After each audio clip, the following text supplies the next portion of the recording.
কাছে এই পুজোটা, ছোটদের অটো স্ট্যান্ড থেকে পুজোটা হয়। এই যে এখানে একটা লাইট দেওয়া আছে, এই যে এখানটা লাইটটা ওইদিকে যায়। তো ওখানে আজকে আমরা যাবো না, কাল সকালে, ঠিক আছে? তো বাই বাই।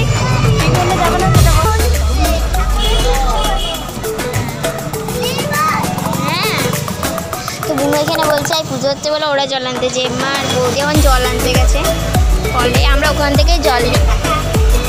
ওই যে ছোট দাদা কি বলছে ওখানে, কি জানি।